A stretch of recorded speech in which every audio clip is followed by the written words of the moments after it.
कभी सोचा है कि कुछ लोग इतने सक्सेसफुल कैसे हो जाते हैं? रॉबिन शर्मा की किताब द 5 AM क्लब की माने तो इसका राज सुबह जल्दी उठने में छिपा हो सकता है। जी हाँ, आज हम यही देखेंगे कि सुबह 5 बजे उठने की एक आदत किसी की भी जिंदगी को कैसे पूरी तरह बदल सकती है। तो चलिए इस कमाल के आइडिया को और अच्छे से समझते हैं। Legends are made in the early morning when the world is sleeping. मतलब महान लोग सुबह के उन शुरुआती घंटों में बनते हैं जब पूरी दुनिया सो रही होती है।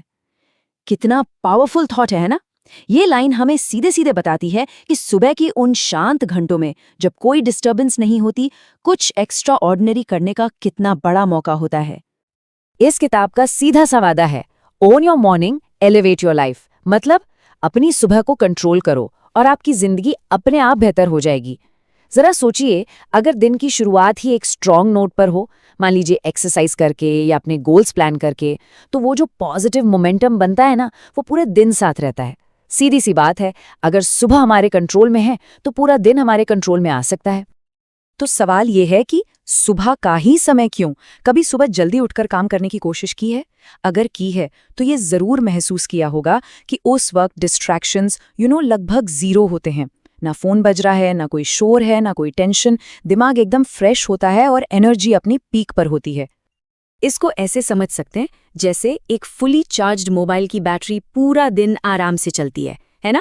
बिल्कुल वैसे ही 5 AM का रूटीन किसी भी इंसान को मेंटली और इमोशनली पूरे दिन के लिए रिचार्ज कर देता है। ठीक है, तो सुबह उठ तो गए, पर करना क्या है? इसके लिए किताब एक बहुत सिंपल लेकिन पावरफुल फॉर्मूला बताती है, जिसे कहते हैं 20-20-20 रूल। यह असल में दिन के पहले घंटे, मतलब सुबह 5 से 6 बजे तक के टाइम को स्ट्रक्चर करने का एक प्रैक्टिकल तरीका है। इस पहले 1 घंटे को गोल्डन आवर कहा गया है। जरा सोचिए, कैसा हो अगर हर सुबह 1 घंटा ऐसा मिले जो पूरी तरह से सेल्फ ग्रोथ के लिए डेडिकेटेड हो। तो किताब कहती है कि इस 1 घंटे को 3 20-20 मिनट के ब्लॉक्स में बांट दो, ताकि परफॉर्मेंस पीक पर रहे। चलिए देखते हैं कि ये 3 ब्लॉक्स आखिर हैं क्या। तो पहले 20 मिनट है मूव यानी एक्सरसाइज के लिए, जिससे बॉडी में इंस्टेंट एनर्जी आती है। अगले 20 मिनट है रिफ्लेक्ट के लिए, मतलब थोड़ा सोचना, मेडिटेट करना या जर्नलिंग करना, जिससे मन शांत हो। और आखिरी 20 मिनट है ग्रो के लिए, मतलब कुछ पढ़ना या कुछ नया सीखना। ये एक पावर पैक्ड कॉम्बिनेशन है दिन को किक स्टार्ट करने के लिए। अब ये रूटीन सुनने में तो बहुत अच्छा लग रहा है ना? लेकिन सवाल ये है कि इसे पक्की आदत कैसे बनाया जाए। देखो, रिसर्च कहती है कि किसी भी नई आदत को ऑटोमेटिक बनाने में ऑन एवरेज 66 दिन लगते हैं, और ये किताब इसी प्रिंसिपल को यूज करती है। पर सवाल वही है, क्या ये इतना आसान है? हम सबने कभी ना कभी कोई नई आदत शुरू की है और कुछ ही दिनों में गिव अप कर दिया है ना? अगर ऐसा हुआ है तो इसमें कोई अकेली बात नहीं है। नई आदत बनाना हमेशा एक चैलेंज होता है, और ज्यादातर लोग बीच में ही हिम्मत हार जाते हैं। इस 66 दिन के सफर के 3 फेजेस होते हैं। पहला फेज है डिस्ट्रक्शन, जहां अपनी पुरानी आदतों को तोड़ने में बहुत स्ट्रगल होता है। दूसरा फेज है इंस्टॉलेशन, ये वो मेसी वाला मिडिल फेज है जहां नई आदत बनाने की कोशिश हो रही होती है पर सब कुछ बड़ा कंफ्यूजिंग और मुश्किल लगता है।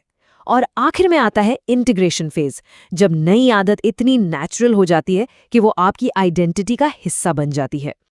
देखो, फेज 1 में ये बहुत मुश्किल लगेगा। बॉडी और माइंड दोनों ही रेजिस्ट करेंगे, लड़ेंगे। लेकिन याद रखने वाली बात ये है कि हर किसी को इस फेज से गुजरना ही पड़ता है। और फेज 3 तक पहुंचते पहुंचते यही चीज एकदम ईजी और नेचुरल फील होने लगती है। सक्सेस जैसे ऑटोमेटिक हो जाती है। अब सिर्फ सुबह के रूटीन की बात नहीं है, किताब 4 इंटीरियर एम्पायर्स की बात करती है। मतलब हमारे अंदर के 4 ऐसे हिस्से जिन पर मास्टर करना एक बैलेंस लाइफ के लिए बहुत जरूरी है। इसको ऐसे सोचो, जैसे ये जिंदगी की 4 पिलर्स हैं। अगर एक भी कमजोर हुआ तो पूरी बिल्डिंग हिल सकती है। तो ये 4 एम्पायर्स हैं। माइंडसेट यानी हमारी सोच, हार्ट सेट यानी हमारी इमोशनल हेल्थ, हेल्थ सेट हमारी फिजिकल फिटनेस, और सोल सेट यानी हमारे अंदर की शांति और लाइफ का पर्पस। मजे की बात यह है कि सुबह 5 बजे का रूटीन इन चारों को एक साथ स्ट्रॉन्ग बनाने में हेल्प करता है। माइंडसेट का मतलब है हमारे बिलीव्स, हमारी सोच। यहाँ एक बहुत बढ़िया एग्जाम्पल है कि कैसे एक ही सिचुएशन में दो अलग अलग माइंडसेट काम करते हैं। सोचिए, बिजनेस में फेलियर मिला। अब नेगेटिव माइंडसेट वाला इंसान सोचेगा मैं कभी सक्सेसफुल हो ही नहीं सकता। वहीं एक स्ट्रांग माइंडसेट वाला सोचेगा ठीक है, ये एक लर्निंग है, अगला अटेम्प्ट और बेहतर होगा। कितना बड़ा फर्क है ना? अब बात करते हैं हार्ट सेट की, यानी हमारी इमोशनल हेल्थ की। गुस्सा, हर्ट, ये सब जो इमोशनल बैगेज हम लेकर घूमते हैं, उसे रिलीज करना बहुत जरूरी है। क्यों? क्योंकि ये हमारी प्रोडक्टिविटी और क्लैरिटी दोनों को खत्म कर देता है। और इसका एक अच्छा तरीका है जर्नलिंग, जहां अपनी फीलिंग्स को बस कागज पर उतार दिया जाए। तीसरा एम्पायर है हेल्थ सेट, मतलब हमारी फिजिकल फिटनेस। ये तो हम सब जानते हैं कि एक हेल्दी बॉडी हाई एनर्जी बनाती है, और वही हाई एनर्जी हमारी प्रोडक्टिविटी और क्रिएटिविटी को फ्यूल देती है। बात बिल्कुल सीधी है, बॉडी स्ट्रांग तो माइंड स्ट्रांग। और चौथा एम्पायर है सोल सेट, यानी हमारी इनर पीस और पर्पस। ये किसी भी इंसान को उसके वाई से कनेक्ट करता है। मतलब सुबह बिस्तर से उठने की वजह क्या है? जब लाइफ का पर्पस क्लियर होता है ना, तो सक्सेस मीनिंगफुल लगती है, खाली खाली या खोखली नहीं लगती।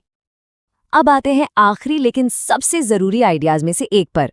हमारा एनवायरनमेंट हमारी परफॉर्मेंस को कैसे शेप करता है।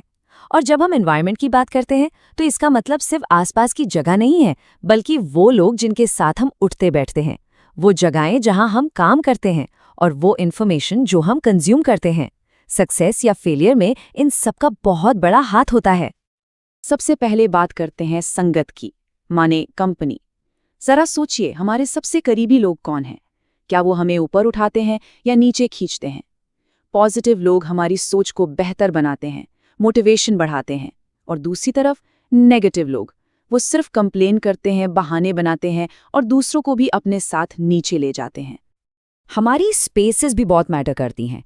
एक साफ सुथरा ऑर्गेनाइज्ड वर्कस्पेस फोकस बढ़ाने में हेल्प करता है, जबकि क्लटर मतलब फैला हुआ सामान मोटिवेशन को किल कर देता है। और यही सेम रूल हमारे डिजिटल स्पेस पर भी अप्लाई होता है। Social media, notifications, negative news, ये सब हमारी ब्रेन एनर्जी को लीक करते हैं और डिस्ट्रैक्शन पैदा करते हैं। और ये सब हमें एक बहुत ही पावरफुल मैसेज पर लाकर छोड़ता है, change your environment and your environment will change you.